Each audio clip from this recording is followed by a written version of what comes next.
What's up, y'all? Know what it is? Your girl TT, aka the girl sign, so I help y'all. And as usual, and always, sparkles and all, sparkles and all.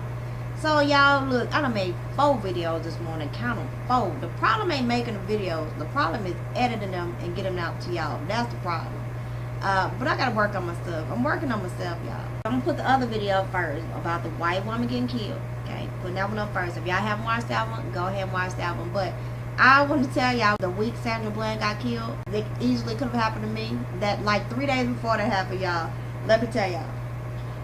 So, okay, let's go back real quick and revisit Sandra Bland.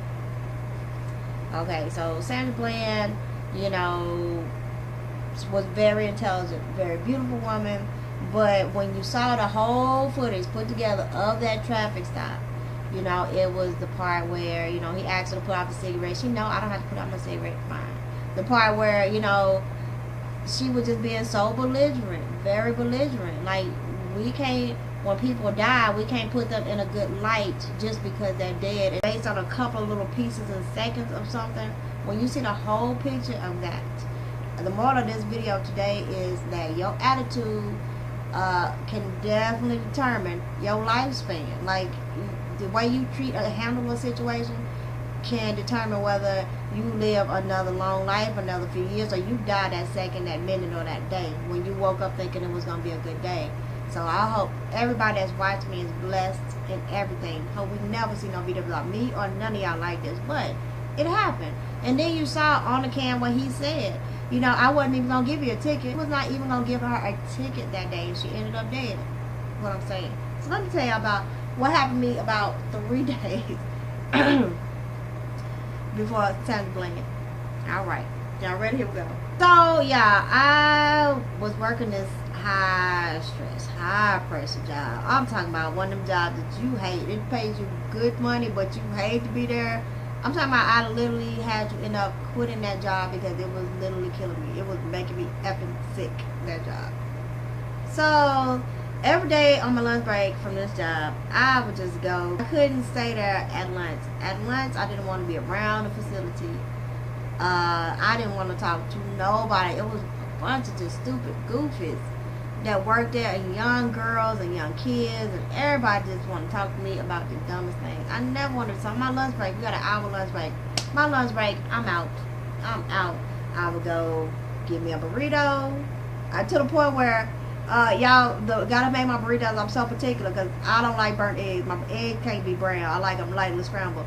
So, you know, it got to the point where when he moved to the store down the street from me to my store, which is the same chain, he was like, oh, burrito, no burnt eggs. He was like, I know, you come get a burrito. Like that. Like, that's how serious I was about my lunch burritos. But anyway, you guys, I would go get me a burrito, and then I would go to this little bench. It was a bench underneath a tree, and usually it was quiet.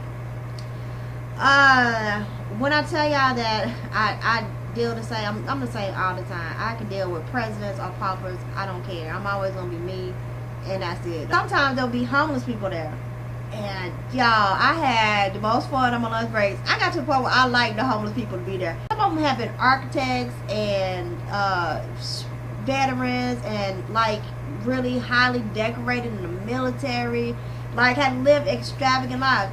They really, I know I might have said this before, they like being homeless. Like, they don't want no ties, no nothing. I don't know, some of them might have been alcoholics and addicted. Matter of fact, I'm sure most of them was alcoholics.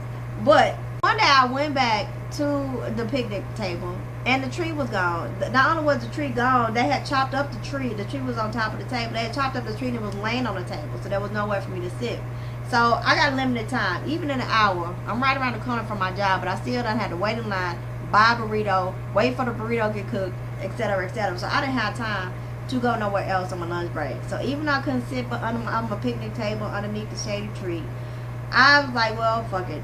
I am going to eat this and drink the rest of my fucking lunch, because I had to be half tipsy all day to work at that job. That job, man, it was terrible. It was the worst and the best at the same time. I had one of the best bosses I ever had. It made me really realize that I can do anything I want to do if you can do that job. On this particular day, back to the store, the tree's cut down, it's on top of the table, and so I pulled in ate my burrito, and then I got ready. Oh, so no, I didn't eat a burrito. No, fuck that. Oh no, so that day I wasn't eating nothing. I was gonna go back to work tipsy. That, you know, not drunk, just tipsy enough. You know what I mean? It take a lot to do that. I was gonna go back to work tipsy. I wasn't eating no lunch that day. I was drinking my lunch that day. So anyway, when I pulled into the place, I'm finna stop pouring my liquor up, get myself together. You know what I mean? And I look, and it's this big black, blacked out long Suburban. And I can't see nothing. I'm talking about dark black, midnight black to the windows, right? So I was like, I don't know if nobody in here, and I'm behind the wheel.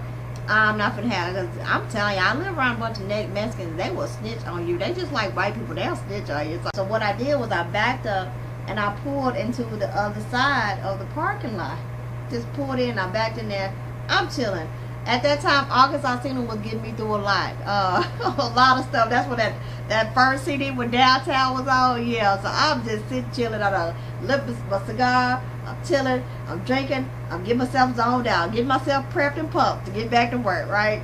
Yeah, all of a sudden I hear, put your hands up. Put your hands up. Put your hands up. Yeah. And now I'm talking about that should happen like that. Do you hear me? And I'm not playing. I put on everything else. This happened to me. I'm not playing. This happened to me.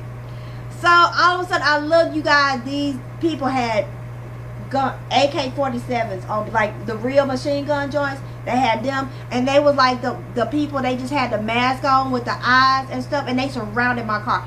I'm talking about, I'm sitting at the steering wheel before I knew it, my car surrounded by them. I'm not playing. They all got guns trained on me, right?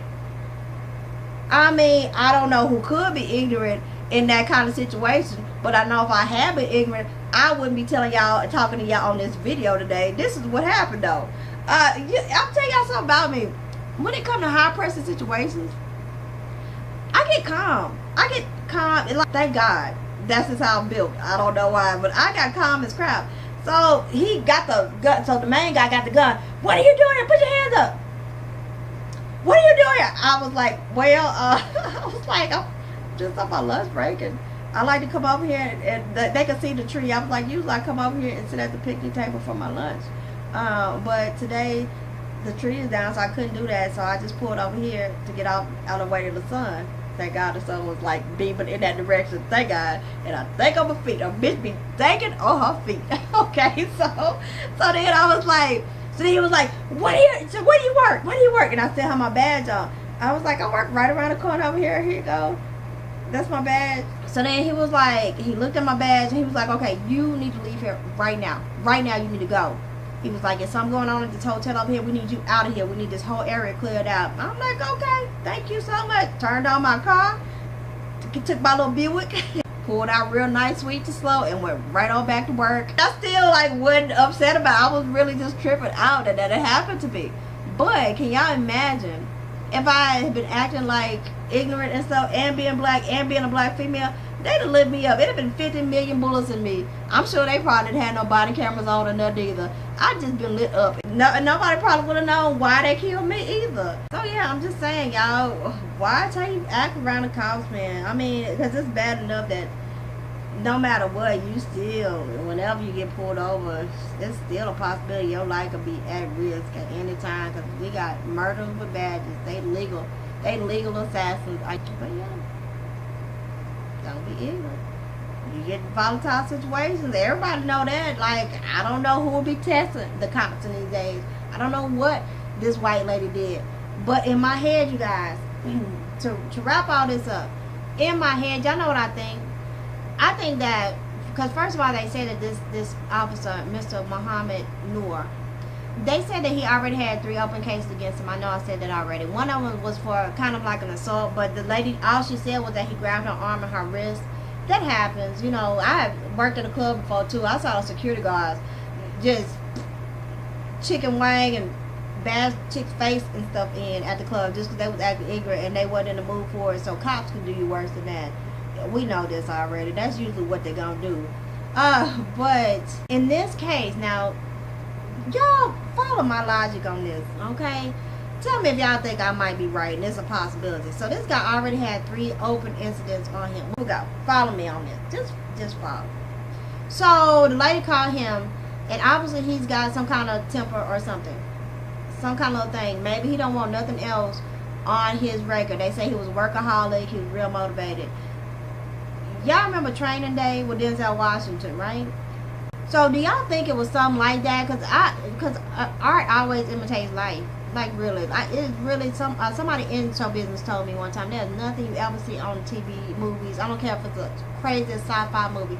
Nothing that hasn't been done before. People not just thinking this stuff up. Do y'all think that this was just a bad cop, right? So she called, she said she thought she heard a sexual assault happening in the alley behind her house. If you think you're hearing a sexual assault, it's probably screaming, hollering, oh, don't do this to me, all this, all that. And maybe, somehow, maybe she had looked out of a window or something. And maybe when the cops came, do y'all think she might have recognized and knew that it was these two or him that were involved in whatever was happening? It might not have been a sexual assault, but whatever was happening, they might have been doing something to somebody in that alley. Then she recognized him, she said something, and they killed her to keep her quiet. Don't y'all think it's highly suspicious that neither one of them have no kind of cameras on? I think they did have cameras on. I think the information, they either figured out how to clear it. I don't know. I know people can get around getting the ankle bracelets and monitors on. If you know what you're doing, I think you know inner workings of things and how to erase memory from cameras and say, oh, my camera wasn't on. Or I think that they just trying to keep it all down. Whoever he works for is trying to keep it all down and hidden because they don't want a whole bunch of nationwide attention on this and nationwide just outrage about this thing, especially with it being a black man killing a white woman. I think that was cameras on. I think that this lady said something that she knew and she should have not said anything. I think she should just say, oh yeah, well, whatever she saw, and then call later. Oh, that wouldn't have helped either. Because even if she reported it anonymously, they would have found out it was her and they might have came back for her if they was willing to kill her outright right then. I just know, like, it's something maniacal, it's something dark and unseemly and messed up going on underneath these covers, y'all. Underneath these layers, y'all. Something is not right. Everybody knows something ain't right with this. We're gonna have to just wait and see what happens with this killing of this lady. What do y'all think? Tell me what y'all think. But anyway, when you're dealing with the cops, be cool. Just be cool. If it's your time to go, you gonna go however. You might have pulled off from that traffic stop and get hit by a bus or a train. A plane can fall out of the sky onto you while you're walking down the street. You can get bit by a rabbits and die on sight. Anything can happen to you at any given time. We all know that life is not promised. Tomorrow is never promised to us. So let's all do the best we can to be the best people that we can and try to stay out of bad situations. I also think, you guys, I want to do this myself. I really, really, really want to get me a camera for my car. I got one of them little secret cameras, but it looks like a keychain, but you can record video on it. I want to be like, if anything happened to me, people know where to find the footage and know what happened to it and be smart enough to get that stuff out to public in the right way. And God forbid I'm not putting that out in the universe. Nothing like that, I hope, will never happen to me or to you guys. Never. God, Lord, bless everybody. Bless us. Bless everybody. Bless our country, Father. Bless all of us. But, you know, I'm just saying, try to head it off if you can. Nigga acting stupid, let it go sometimes. Just let it go. It depends. You know, some things you got to do on general principle. And sometimes it's best just to chill out. Just to chill. Be old and grown up, no sticks and stones to hurt your bones. Words won't really hurt you. And be like everybody else that's got a grown mind and be like, well, as long as you don't put your hands on me, we fine. We fine. Because more people get killed off of Facebook ignorance and just random situations than anything nowadays. You know what I mean? It's crazy. But yeah, that's that. Okay, I love y'all. I'm out for real this time. Alright, kisses. Bye.